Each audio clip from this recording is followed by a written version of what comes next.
There's so much more to what domestic violence really is, because it has to do with power and control over a person. And how do you control somebody? Emotional manipulation, it starts with that before it goes or even escalates to physical abuse. Financial control, all of these things that make the victim feel codependent on their abuser, like a Stockholm syndrome.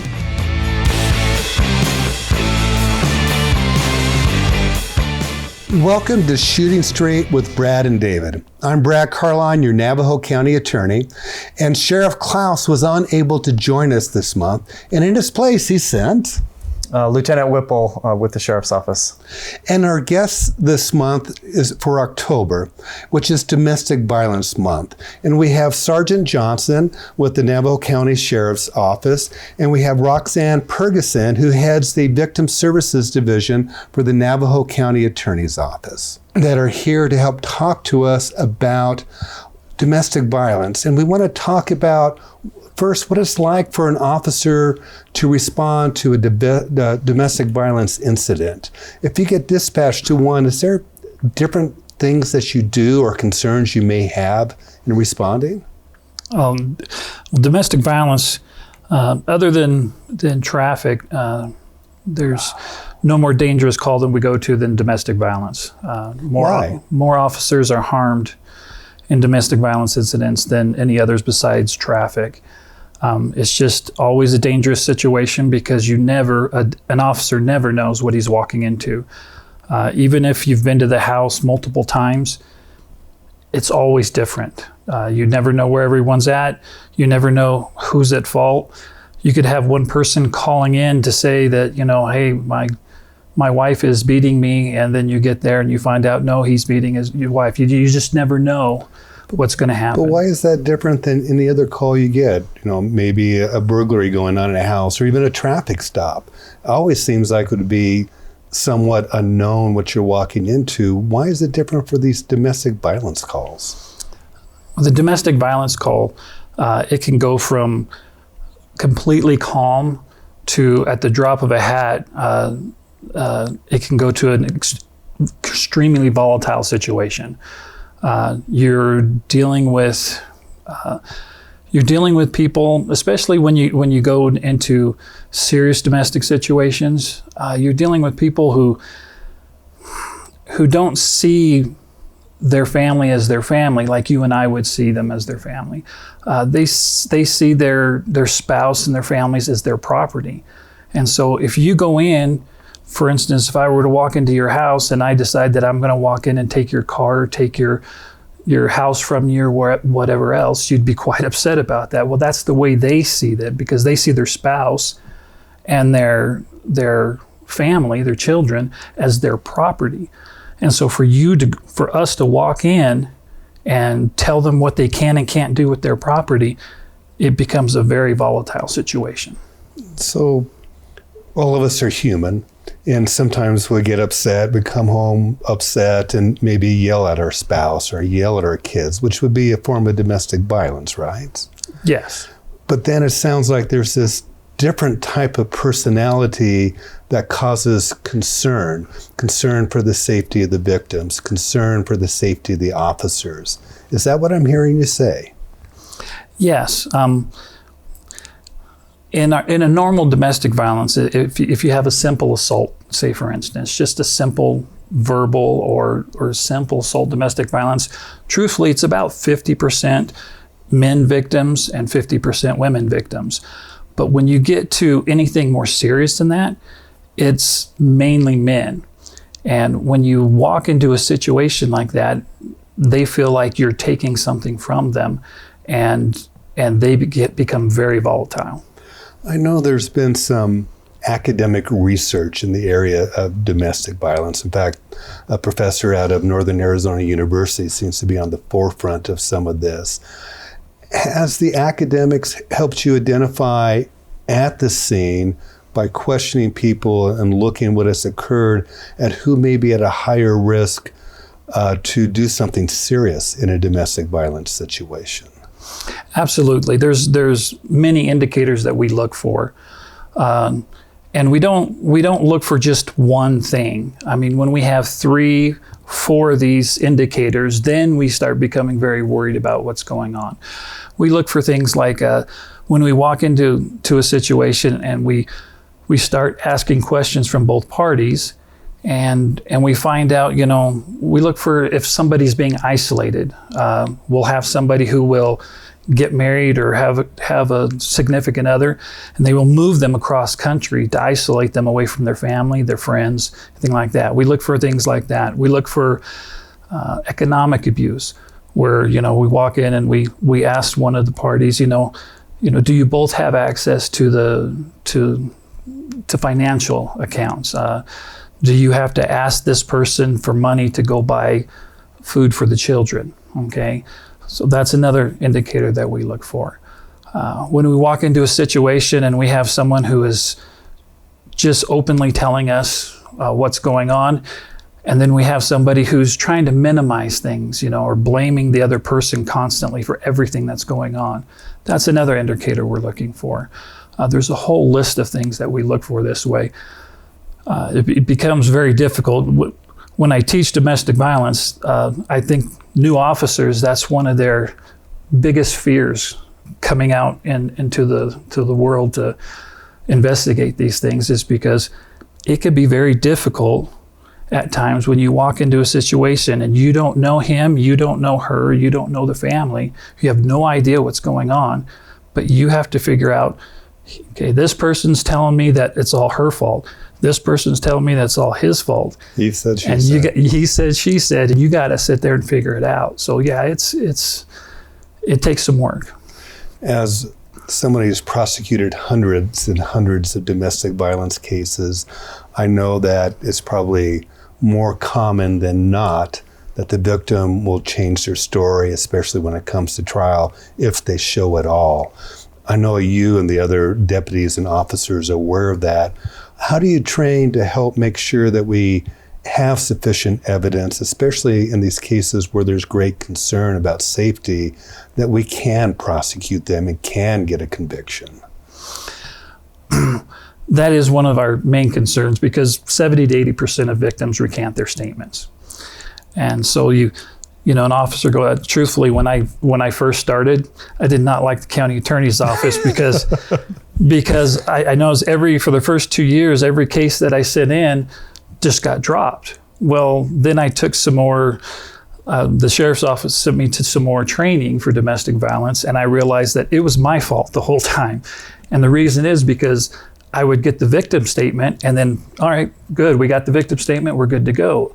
Not realizing that 80% of them, up to 80% of them, do recant their statements. That leaves the county attorneys with nothing to work with. So yeah, when we teach domestic violence, we teach a whole list of other things that you can do other than the victim statements. Now, we do always have our body camera on, and we're able to get statements that way. That helps immensely. It does. I love body cameras. But then we also look at, we talk to neighbors to see, what they have seen. We call and talk to family members to see what kind of history we have there. We always take pictures. There's a whole list of things we do. The 911 call, when we get the 911 calls, we'll go get those tapes. We actually have a list that I hand out of 16 other things that you can do besides the victim's statements that you can collect as an officer for evidence to help you in these cases. There are times, I'm sure, where you get that sixth sense that a good deputy has, that this is a situation where that victim needs immediate help, and you call Roxanne's victim advocates. What situations do you do to call them to come out at the scene at that time? We call them for whenever we need it. Usually it's in more serious cases when we come out. But how do you know when they're serious? What do you look for? Or is it just a feeling that you have?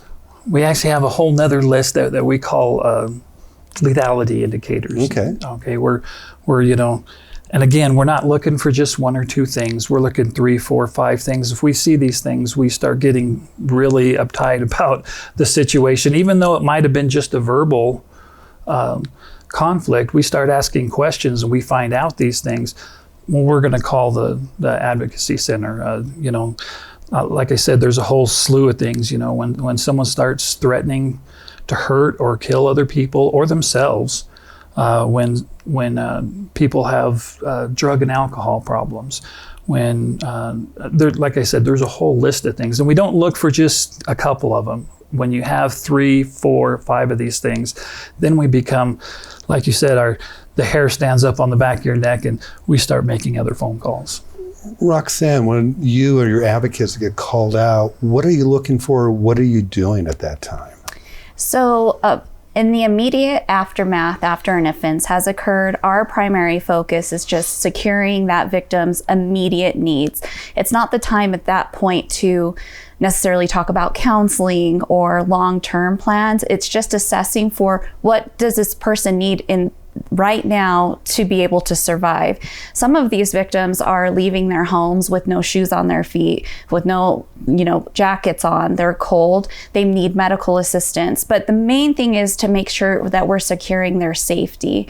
So the most lethal point of a victim leaving a situation is the 48-hour period after they leave. And what would signal to a defendant or a perpetrator of domestic violence more than them calling the cops? In that person's mind, it could be this person's exiting that relationship.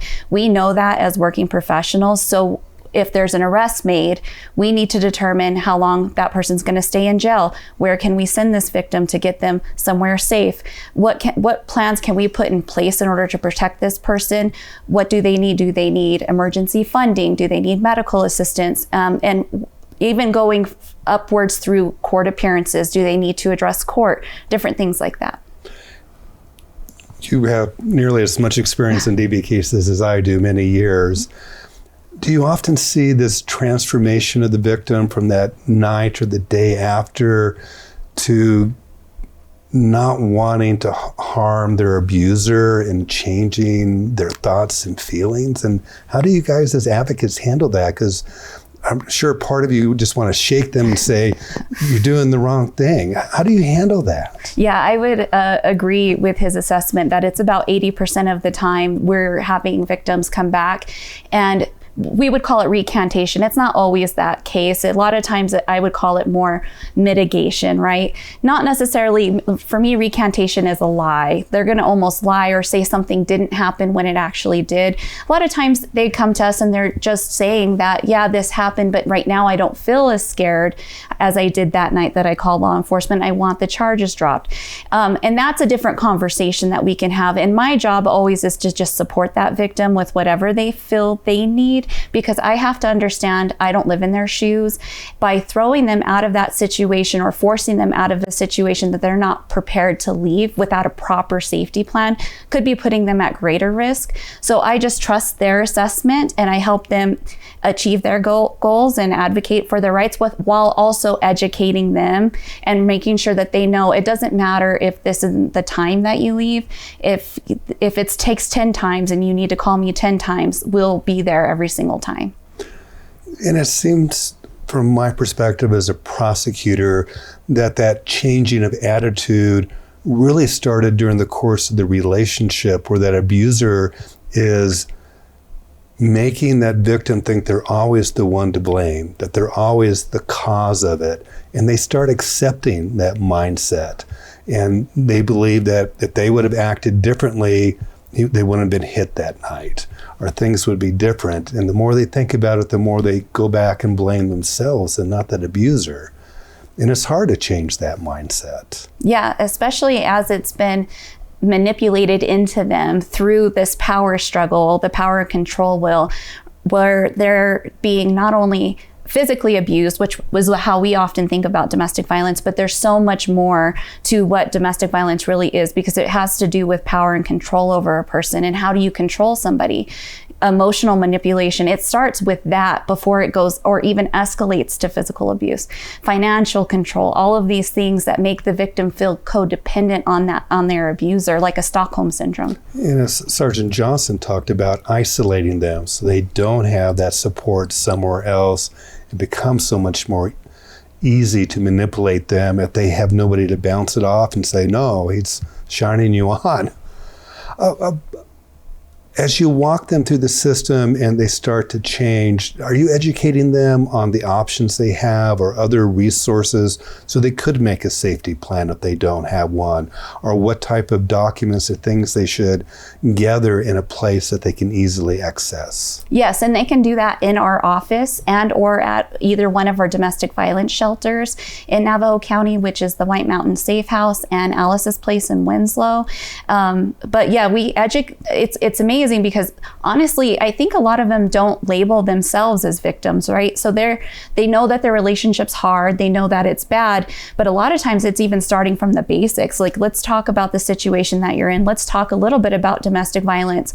Maybe you don't have to admit anything to me. Just hear what I have to say.